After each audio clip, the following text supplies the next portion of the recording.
49ers are now 2-4 on the season after their loss to the Indianapolis Colts and are right now currently one game out of the last wildcard spot.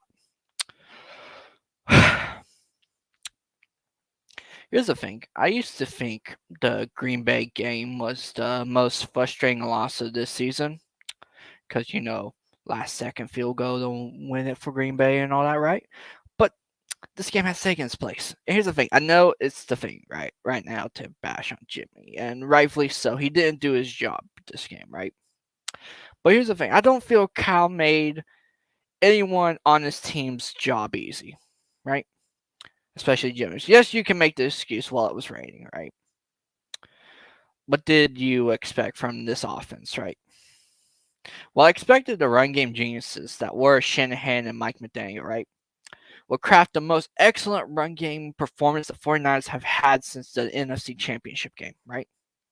But all the 49ers had was 22 rush attempts and only 111 rushing yards, and relied on the arm of Jimmy Garoppolo. Sure, there were the wide open throws he should have made. Don't get me wrong here. But that isn't what Jimmy is known for, alright?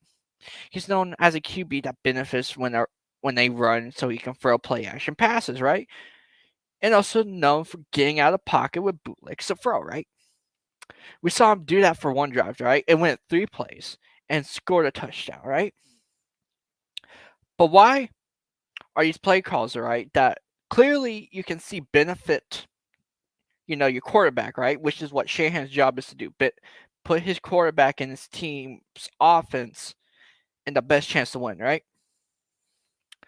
Why do they just disappear these plays, right? Why are they not called for the benefit of whoever the QB is? Because we didn't even see this with Lance, all right? It just makes no sense to me, especially when the opposing defense, right, thanks you for not calling these plays, right? After the game, Kyle said he's in an offensive funk, right? Is it because of Jimmy's limited skills? Or is it just simply he has too much on his plate, right? Suffering burnout. That could happen to anybody, right? And and here's the thing, it's just not working out for him right now with all this power, right? And here's the thing about I saw this article, right? It said that Kyle always is looking for the big play, right? And that means and doing so makes it so you switch up everything. You try to be steps ahead. If it's working, right? Keep doing it, right? That's the thing. Keep doing it until it isn't. Make the defense stop you from using these plays, right? And I don't know just how Kyle and staff, right? They need to figure something out, right? They need to figure out, see the situation from them that they themselves put them in, right? With trying to be steps ahead when they shouldn't. They should just keep doing what they know what to do until it stops working, all right? If I had to say any positives about this offense for this game, from what we saw of Elijah Mitchell, good running back, has division problems, needs some glasses, need some, glasses, some goggles, whatever.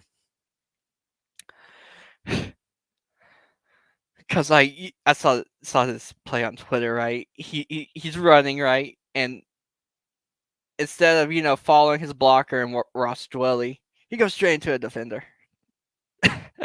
It's the funniest thing I've seen. Um. Also, the rookie, Moore, right? The rookie O line guy Moore, right? Very, he got playing time, right? Because of Trent. He suffered injury, and he did a great job out there. And as always, Debo is the best offensive player on the 49ers right now. Until we figure out what's going on with Ayuk. So let's talk defense. I feel the line played as well as they could, right? With they were losing, they lost Ken Law and one other guy. Had to play Street, which isn't the best replacement, right? They held a stud running back to only 100 something yards in a rain game, and Jonathan Taylor, so gone no. And also Aziz Ashir played another fantastic game. So MIP for most improved player for this team right now. And here's the thing: 49ers are going to have a good problem when Greenlaw gets healthy, at 100%. But let's talk about this secondary. Here's the thing: I was frustrated watching this offense. Don't get me wrong, but I was even more frustrated with the secondary. Right? I think on every scoring drive for the Colts, it was set up by some form of pass interference. And occasionally, you can let one slide. Right? That's why Josh Norman's out there a little bit.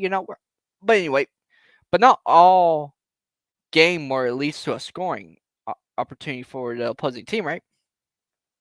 Like, here's the thing: Wentz. Let me figure this out. Wentz played enough football for his team to win, right? First quarter, there was like first half there was like 5 throws that could have been picks if the cornerbacks held on right. But here's the thing about it. He was the reason why they won, right? Because confidence in his coach, right? That's the other thing Kyle needs to learn on, right? Confidence and Frank Wright gave Wentz confidence to throw it deep, right? Because either two things were three things could possibly happen, right? A PI call, which usually happen, a pick, which with the gloves on these cornerbacks probably would not happen, or an incomplete pass.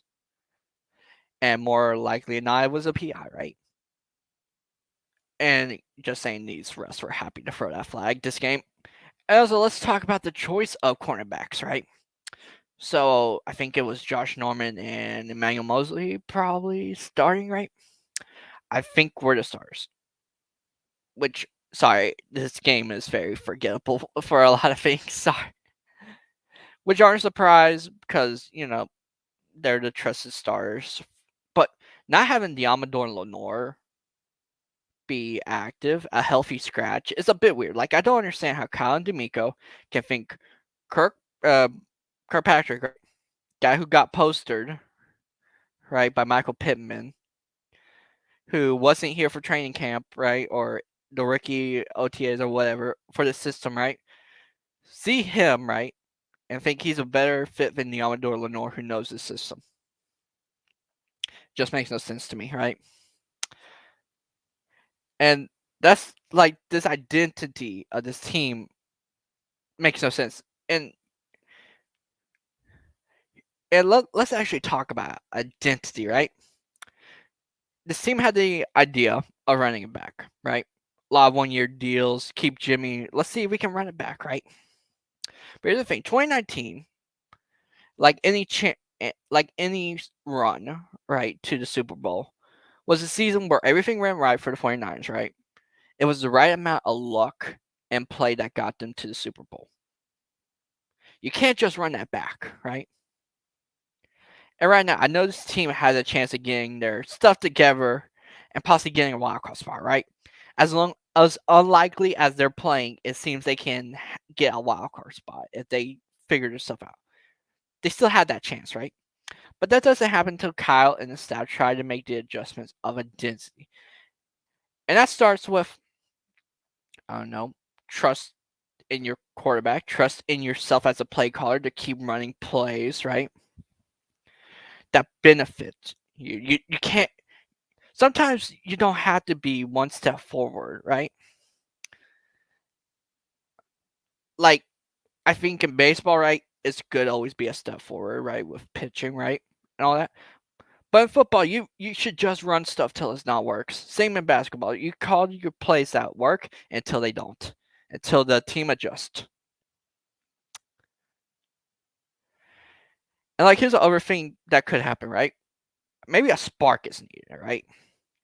Maybe it's just time to rip the band-aid off and start Trey Lance, right? Just rip that band-aid off. Play the guy who may not make all the reads, right, but can make all the throws. And he can definitely run when there isn't a play, or can make all the throws you want him to, or all the throws he can make, right? But that will do it for this video. I hope you enjoy it. I don't know after editing if this video is longer or shorter than my usual recaps, but I'm just not.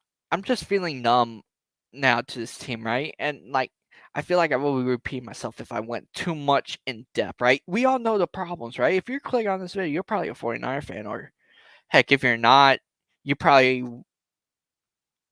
if you're not, I don't know why you're watching this, but thank you for watching.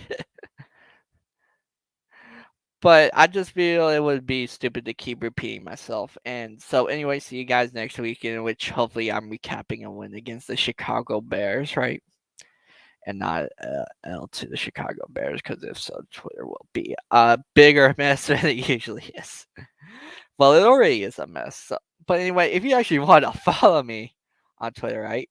Just type that in on Twitter, and you can follow me. If you haven't already, give this video, a like, and you subscribe if you haven't already. So see you guys next time.